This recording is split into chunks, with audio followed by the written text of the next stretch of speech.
Student, welcome to पवन वाग academy. आशा है आप सब लोग अच्छे होंगे। देखिए, पहले मैं आप लोगों को बता देती थोड़ा सा। हम लोगों का जो क्लास 10th का सिलेबस था बायोलॉजी का, बिल्कुल फिनिश हो चुका है। जितने भी आपके चैप्टर्स बचे हुए थे मैंने सब कंप्लीट करा दिए हैं। पहली बात तो ये। और जो स्टूडेंट्स ने नहीं किया है, मैं यही चाहती हूँ कि वो ओल्ड वीडियोस पे जाएं, कंप्लीट करें और अपना अच्छे से जो भी इनको नोट्स बनाना है एवरीथिंग वो सब कर लीजिए। राइट। और जब मेरा चैप्टर, आप लोगों का जो लास्ट चैप्टर था क्लास 10th का, डिजास्टर मैनेजमेंट, जब मैंने फिनिश किया था तो मैंने आपसे कहा भी था कि मैं अब आपके लिए एक दो वीडियोस बनाऊंगी जिसमें आपके बायोलॉजी के बोर्ड एग्जाम के लिए इम्पोर्टेंट क्वेश्चंस को मैं डिस्कस करूंगी।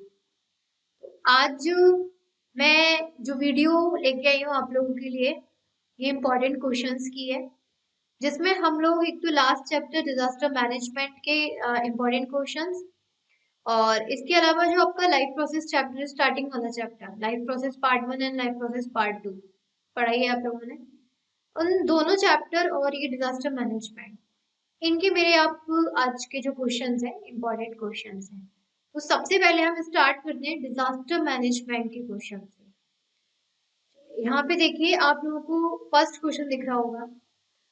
अब से डिजास्टर मैनेजमेंट एक्ट 2005 पे नोट लिखने के लिए कहा गया है। और इस क्वेश्चन को ना आप वेरी इंपॉर्टेंट मार्क कर लेना, ध्यान रखना स्टूडेंट। क्यों? क्योंकि मैंने डिजास्टर के बारे में क्या बताया था। डिजास्टर यानी कि एक तरीके से जो आफत, जो कि 2020 में ना पूरी अर्थ ने झेली है, और 2021 में ना इस एक्ट पे नोट लिखने के आने के लिए बोर्ड एग्जाम में कहीं ना कहीं आपकी 80% चांसेस है। तो ये क्वेश्चन आप कहीं ना कहीं इंपॉर्टेंट मार्क कर लें। देख लेते हैं क्या है हमारा डिजास्टर मैनेजमेंट एक्ट 2005 में। The disaster management act 2005 by passed by Rajya Sabha. राज्य दो हाउस होते हैं, लोकसभा एंड राज्यसभा। तो ये जो एक्ट था 2005 में राज्यसभा के थ्रू पास हुआ था on 28 November and by the Lok Sabha on 12 दिसंबर 2005, और लोकसभा में 12 दिसंबर 2005 में। It received the approval from the President of India on 9 January 2006. ये पास तो हो गया, पहले लोकसभा से फिर राज्यसभा से, स्टिल अभी इसको परमिशन लेना बाकी था प्रेसिडेंट से। तो प्रेसिडेंट से जो इसको परमिशन मिली थी इम्प्लाई होने की, वो मिली थी 9 जनवरी 2006 को। And this act has 11 chapters and 79 sections. इस एक्ट में 11 चैप्टर्स और 79 सेक्शंस है। The act extends to the whole of India, और ये एक्ट किसी ऐसा नहीं किसी पर्टिकुलर स्टेट या एरिया के, ऑल ओवर इंडिया के लिए है। This act called for the formation of national disaster man authority with prime minister of India as its chairman. और ये जो नेशनल डिजास्टर मैन एक्ट है, इसके जो हमारे चेयरमैन है वो हमारे prime minister.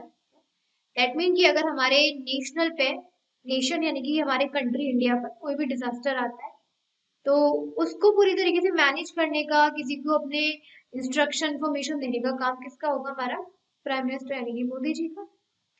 The act under section 8 encourage the central government to constitute a national executive committee to assist a national authority.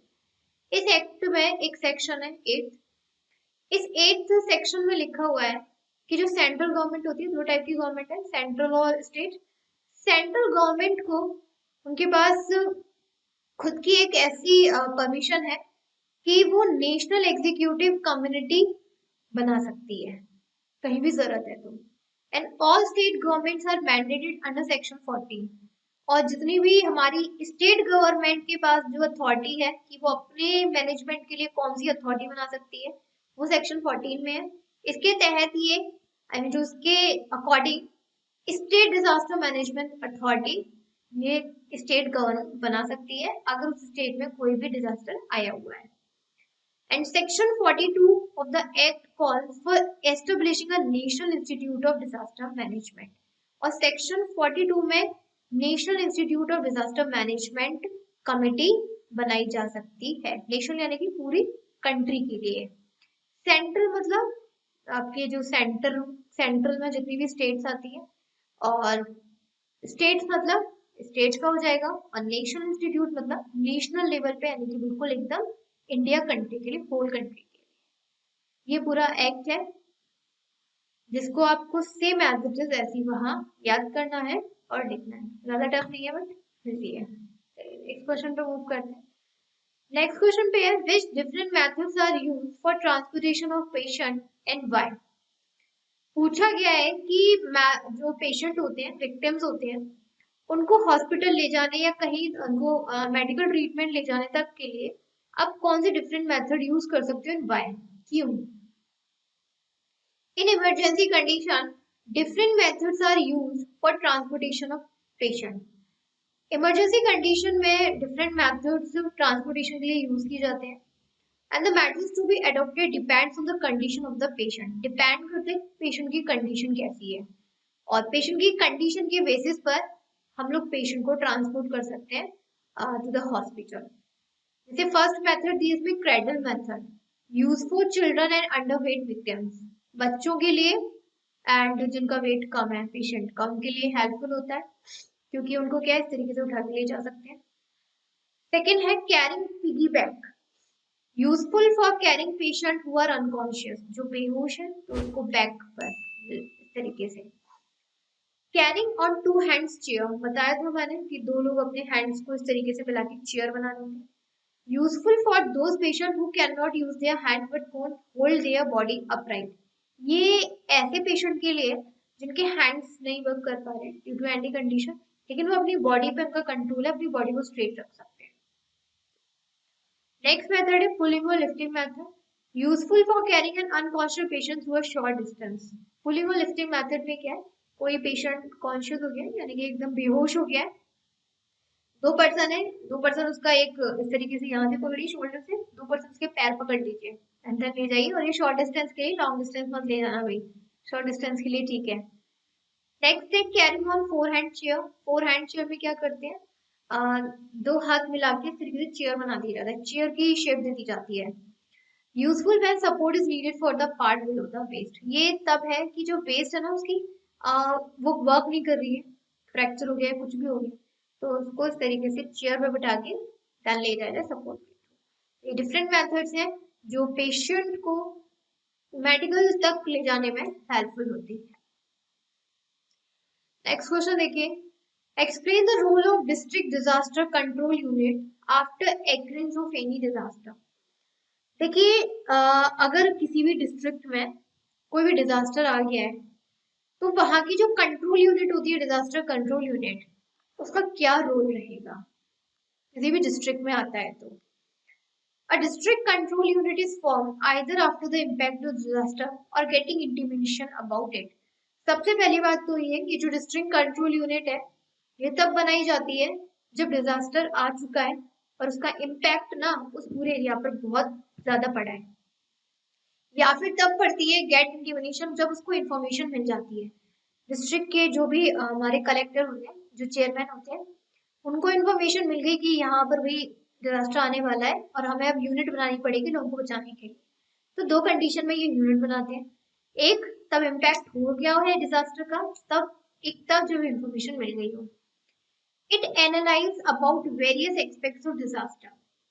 इस जितने भी डिजास्टर है, जितने भी टाइप्स के हैं, उन सब में ये एनालाइज होता है। इनमें army, air force, navy, telecommunication department, paramilitary forces et cetera, इन सबसे हेल्प मंगाई जाती है। And it is also responsible for coordinating with various voluntary organizations for their help in disaster management. इसके अलावा जितनी भी वॉलंटरी ऑर्गेनाइजेशन है ये उनके साथ अपना कोऑर्डिनेशन बनाते हैं ताकि डिजास्टर तब आए या फिर उसकी इंफॉर्मेशन उन्हें मिल गई है उस टाइमिंग पर वो ऑर्गेनाइजेशन उनकी मदद कर सके। तो ये यूनिट का काम होता है। मैं पहले भी बताया था, देखिए डिजास्टर में डिस्ट्रिक्ट में कोई भी डिजास्टर आया है तो ऐसा नहीं है कि वहां के जो कलेक्टर है, वहां के जो पर्सन है वो बचाएंगे ऐसी बात नहीं है, लेकिन जो परफेक्ट होता है, जो बिल्कुल एक्सपीरियंस्ड है, उससे हेल्प ली जाती है क्योंकि उससे गलती होने के चांसेस नहीं होते। यहाँ पर हमारी army, air force, navy, telecommunication department या पैरामिलिट्री फोर्सेस या फिर जितने भी ऑर्गेनाइजेशन, इनको ट्रेनिंग दी जाती है कि डिजास्टर में आपको किस तरीके से फेस करना है और लोगों को बचाना है। इसीलिए ये यूनिट्स बनाई जाती है ताकि लोग इस यूनिट पे जाएं और वो यूनिट वाले लोगों से अपनी हेल्प आप लोगों तक पहुंचा सके। ओके, नेक्स्ट देखिए, ये आपके लाइफ प्रोसेस का है, क्योंकि डिजास्टर मैनेजमेंट पे सोशल हेल्थ से ज्यादा क्वेश्चंस नहीं आते। जितने क्वेश्चन बन सकते थे वो मैंने आपको बता दिए। सोशल हेल्थ की ऑलरेडी आपको बता चुकी हूँ मैं पहले वीडियो में। अब आपके डिजास्टर मैनेजमेंट के बता दी जितने क्वेश्चन बन सकते थे। बाकी के फिर 1-2 नंबर के आते हैं, वो आप कर सकते हो, उसमें कोई प्रॉब्लम नहीं है। अब यहाँ से आपका स्टार्ट होता है लाइफ प्रोसेस चैप्टर। प्रोसेस दो पार्ट्स में डिवाइडेड है। सबसे पहला क्वेश्चन पूछा है आपका सेलुलर रेस्पिरेशन का। ये पार्ट 1 का क्वेश्चन था, प्रोसेस पार्ट 1 का cellular respiration. Cellular respiration is a process in which respiratory substrate such as starch, glucose, fats, and proteins are break down to release energy. And this energy is then trapped for the synthesis of ATP to release carbon dioxide. यहाँ पर आपको ना बिल्कुल वो होता है ना रटने वाली लाइन, वो लिख दी है। हम समझते हैं ऐसे, हम क्या करते हैं इसको समझते हैं।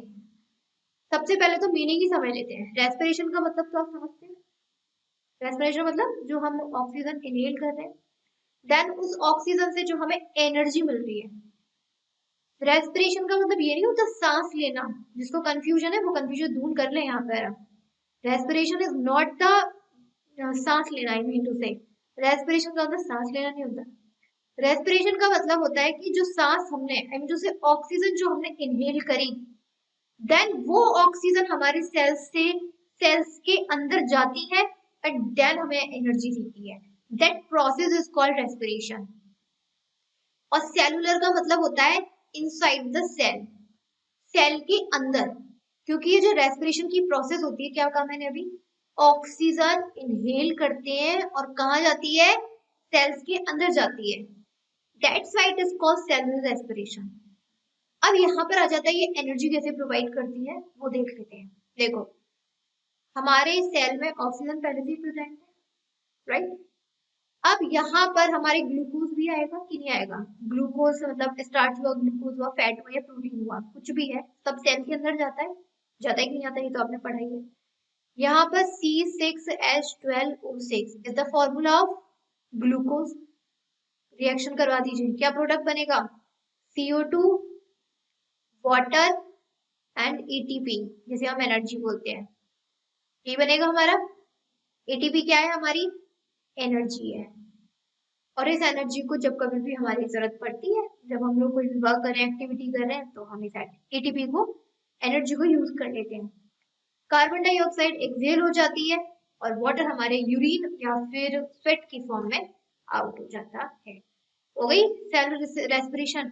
और ये पूरी की पूरी कहाँ पर होती है, सेल के अंदर होती है। इसीलिए इसको हम क्या बोलते हैं, सेलुलर रेस्पिरेशन। लिखा हुआ है यहाँ पर, ये जो लिखा हुआ था पूरा, वो कहते हैं ना रटने वाली लाइन। एग्जाम में तो डेफिनेशन क्या ऐसी लिखनी है, बट सबसे अच्छा तरीका समझने का है रिएक्शन याद कर लीजिए। रिएक्शन याद हो गई, डेफिनेशन अपने आप हो जाएगी। चलिए नेक्स्ट क्वेश्चन आते हैं। Oxygen is necessary for complete oxidation of glucose. कहा गया है कि जो ग्लूकोज होता है ना, ग्लूकोज का ऑक्सीडेशन होता है, उसके लिए ऑक्सीजन बहुत इंपॉर्टेंट है। वैसे तो आपने केमिस्ट्री में पढ़ा होगा oxidation and reduction. The meaning of oxidation is the addition of oxygen and the reduction का मीनिंग क्या होता है, releasing of oxygen and adding of hydrogen, right. This is called reduction reaction. लेकिन यहाँ पे ग्लूकोज में ऑक्सीडेशन हो रहा है। ग्लूकोज का फॉर्मूला होता है C6H12O6। ऑक्सीडेशन का मतलब है द एडिशन ऑफ ऑक्सीजन। ये रिएक्शन तो होगी C6H12O6 प्लस O2। पहले तो जो वर्ड में बोला गया ना उसकी रिएक्शन लिख ली, मैंने रिएक्शन लिख ली। अब कहा गया है ऑक्सीजन क्यों नेसेसरी है, ये भी देख लेते हैं। Glucose can be used by 2 pathways, aerobic और एनारोबिक रेस्पिरेशन। देखिए हमारे इस अर्थ में बहुत सारे ऑर्गेनिज्म हैं, कुछ एरोबिक रेस्पिरेशन करते हैं, कुछ एनारोबिक करते हैं। एरोबिक मतलब कुछ ऑक्सीजन लेते हैं, एनारोबिक मतलब जो ऑक्सीजन नहीं लेते, यही होता है। लेकिन दोनों ही कंडीशन में, एरोबिक हो चाहे एनारोबिक हो, ग्लूकोज की जरूरत पड़ती ही पड़ती है। चाहे ह्यूमन ऑर्गेनिज्म है, चाहे एनिमल है, चाहे जितने भी ऑर्गेनिज्म जो कि एरोबिक रेस्पिरेशन को परफॉर्म कर रहे हैं, राइट। ग्लूकोज तो सही है ना, खाना तो उसे भी चाहिए, चाहे एरोबिक हो चाहे एनारोबिक हो, खाना तो उसे भी चाहिए जो कि ग्लूकोज की फॉर्म में होता है। Glucose is completely that glucose is completely oxidized only in the presence of oxygen। और ये ग्लूकोज ना सिर्फ और सिर्फ किसकी प्रेजेंस में ऑक्सीडाइज हो सकता है? ऑक्सीजन की प्रेजेंस, क्योंकि भाई ऑक्सीडाइज का मतलब ही है the addition of oxygen and the result in the release of energy. और जैसे कि मैंने अभी रिएक्शन लिखा है कि ग्लूकोज ऑक्सीजन के साथ ऐड करेगा, क्या बनेगा? CO2H2O plus energy, and it undergoes 3 steps to finally reach its fate: glycolysis, Krebs cycle and electron transport chain reaction। और यहाँ पे ना 3 स्टेप होते हैं, हमने तो जस्ट अब एक ही स्टेप देखा। 3 स्टेप होते हैं और 3 स्टेप के बाद जो हमारा ग्लूकोज है ग्लाइकोलिसिस यानी कि क्रेब्स साइकिल और इलेक्ट्रॉन ट्रांसपोर्ट चेन रिएक्शन को परफॉर्म करता है। इन anaerobic respiration glucose undergo partial oxidation. यहीं पर हम एनारोबिक रेस्पिरेशन की बात करें, एनारोबिक रेस्पिरेशन जिसमें ऑक्सीजन की प्रेजेंस नहीं है, तो इसमें जो ग्लूकोज का ऑक्सीडेशन होता है पार्शियली होता है, यानी कि ऑक्सीजन की प्रेजेंस नहीं है ना या बहुत ही कम है, तो ग्लूकोज का ऑक्सीडेशन भी कैसा हुआ? पार्शियली हुआ। And the result in the release of energy which is comparatively less to the energy released during aerobic respiration. Result ये होता है कि जो एनर्जी रिलीज होती है इन एनएरोबिक रेस्पिरेशन में वो बहुत ही कम रिलीज होती है कंपैरिजन टू एरोबिक रेस्पिरेशन, क्योंकि एरोबिक रेस्पिरेशन में ऑक्सीजन के मॉलिक्यूल्स पूरे हैं जिसकी वजह से कंप्लीटली ग्लूकोज अपना कन्वर्ट हो रहा है ग्लाइकोलिसिस या ट्रांसपोर्ट इलेक्ट्रॉन ट्रांसपोर्ट में। लेकिन यहाँ पर एनएरोबिक में ऑक्सीजन की प्रेजेंस नहीं है जिसकी वजह से ग्लूकोज कंप्लीटली नहीं कन्वर्ट हो पा रहा, और ग्लूकोज कंप्लीटली कन्वर्ट नहीं हो रहा तो एनर्जी भी कैसी है? बहुत ही कम रिलीज होगी। ये पूरा आपका था। नेक्स्ट क्वेश्चन देखते हैं। नेक्स्ट क्वेश्चन पूछा गया है Krebs cycle also known as citric acid cycle. Krebs cycle को हम लोग सिट्रिक एसिड साइकिल भी कहते हैं। Why? Krebs cycle is also known as citric acid cycle because it is the first product formed in this cycle and also regenerated at the end। Krebs cycle काफी steps की आपकी cycle है, लेकिन Krebs cycle में first step में जो product बनता है वो सिट्रिक एसिड बनता है। कौन सा एसिड बनता है? सिट्रिक एसिड बनता है। और एंड में जो प्रोडक्ट रीजनरेट होता है, दोबारा से बनता है, वो भी सिट्रिक एसिड होता है। पहला प्रोडक्ट भी सिट्रिक एसिड बना और जो लास्ट स्टेप में भी जो दोबारा से प्रोड्यूस हुआ रीजनरेट हुआ वो भी है सिट्रिक एसिड होता है। In this process acetyl CoA obtained during the process of pyruvate decarboxylation reacts with oxaloacetic acid to form citric acid। यहाँ पर क्या होता है, जो एसिटाइल CO कंपाउंड है वो पायरुवेट डीकार्बोक्सिलेशन के साथ रिएक्शन करता है, किसकी प्रेजेंस में? ऑक्सालो एसिटिक एसिड की प्रेजेंस में, और हमारा प्रोडक्ट क्या बनता है? सिट्रिक एसिड बनता है, यानी कि 6 carbon compound. Krebs cycle is a sequential process that follows many cycle steps and result in the oxidation of acetyl CoA, thus a generation energy necessary for the survival of the cell। It is a part of the cellular respiration।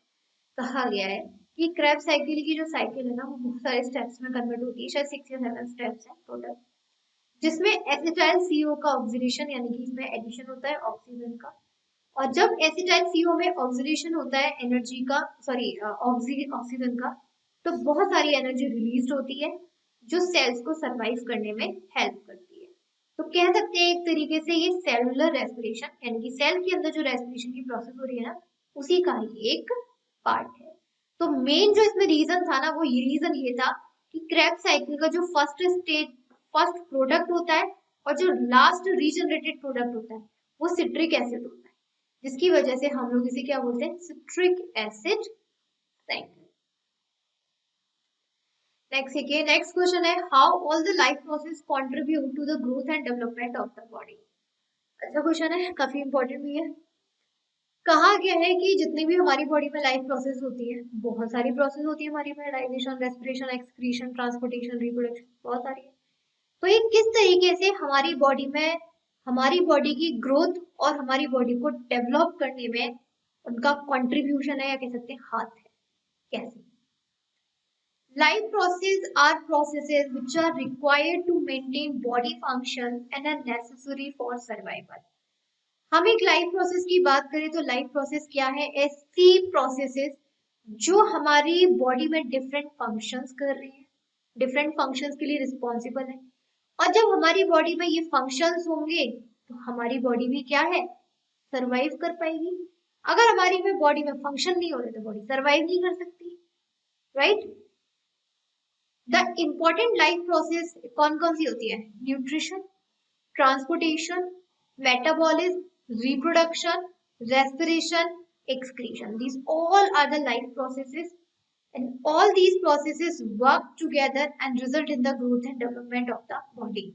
और ये जितनी भी processes हैं ये एक साथ work करती है। ऐसा नहीं है न्यूट्रिशन पहले खा लिया, रेस्पिरेशन बाद में करें, या फिर एक्सक्रीशन पहले हो रहा है, रिप्रोडक्शन बाद में, जो भी है, ऐसा नहीं होता।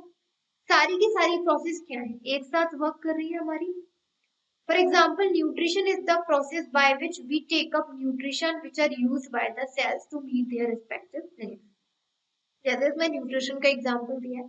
न्यूट्रिशन एक ऐसी प्रोसेस है जिसमें हम बहुत सारे न्यूट्रिशन का टेकअप करते हैं, खाते हैं, और वही न्यूट्रिशन हमारे सेल्स में जाते हैं और हम लोगों को जो एनर्जी की रिक्वायरमेंट है वो प्रोवाइड करते हैं। This is a vital process which helps living beings to obtain energy from various sources. ये एक ऐसी प्रोसेस है जिसमें लिविंग बींग्स को अपनी बहुत सारी लाइफ प्रोसेस के लिए एनर्जी मिल रही है। खाना नहीं तो एनर्जी नहीं, और एनर्जी नहीं तो कोई मतलब काम कैसे करेंगे? Respiration is associated with the exchange of gases. यही हम रेस्पिरेशन की बात करें। रेस्पिरेशन का मतलब क्या होता है?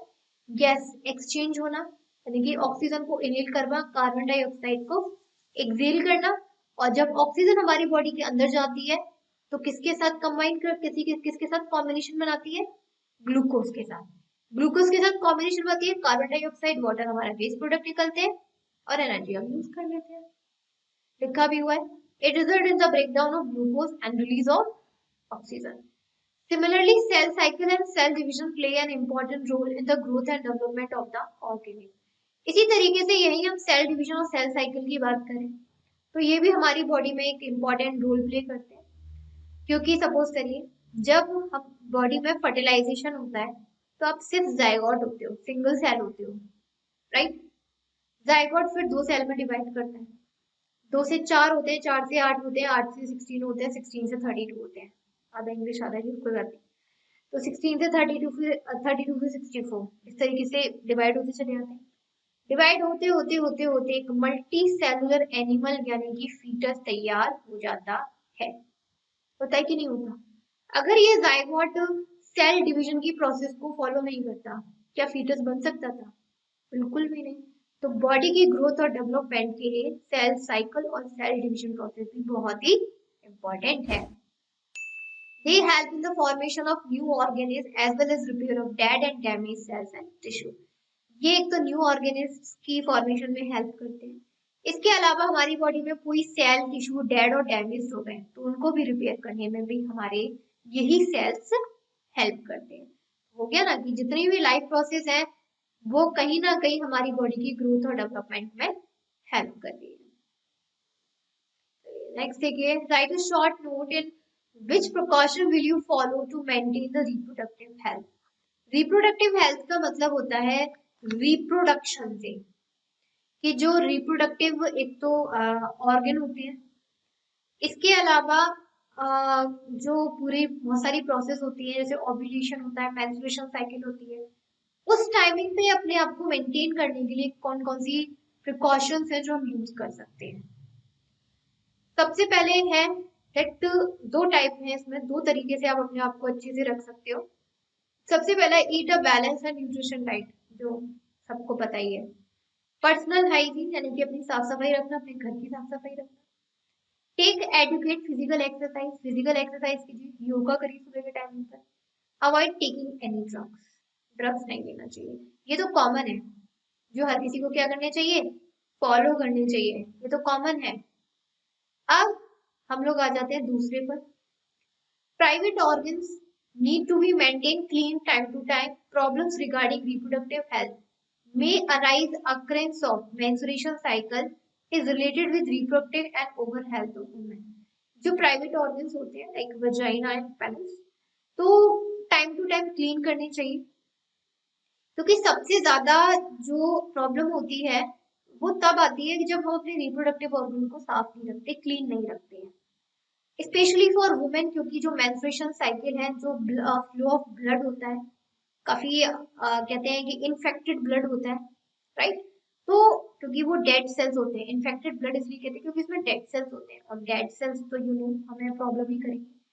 तो स्पेशली मेंस्ट्रुएशन साइकिल पे वुमेन को स्पेशली अपने रिप्रोडक्टिव ऑर्गन और रिप्रोडक्टिव हेल्थ का स्पेशली ख्याल रखना पड़ता है।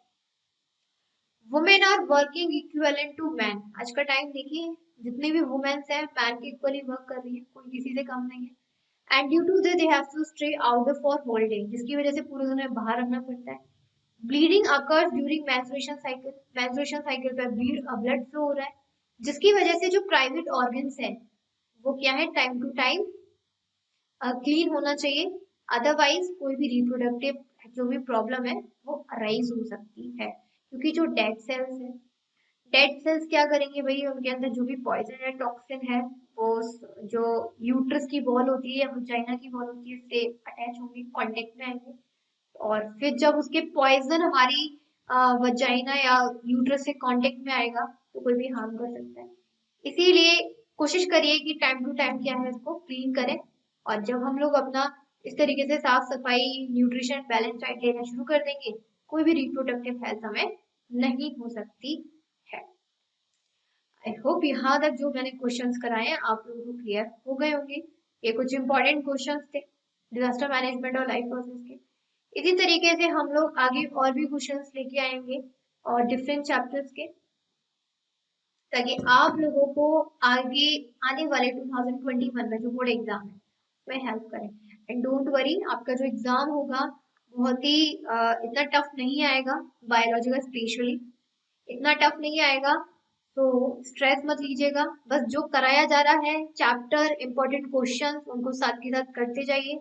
आपको प्रैक्टिस सेट प्रोवाइड किए जाते हैं, आपको एमसीक्यूज को सॉल्यूशन, इसके अलावा एमसीक्यूज को सॉल्व करने के लिए आपको पूरा प्रोवाइड किया जाता है।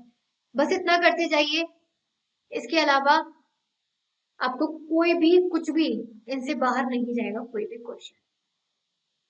आशा है यहाँ तक क्लियर हो गया होगा। नेक्स्ट वीडियो में मिलेंगे, हम नेक्स्ट टाइम मिलेंगे with more important questions. Okay, thank you.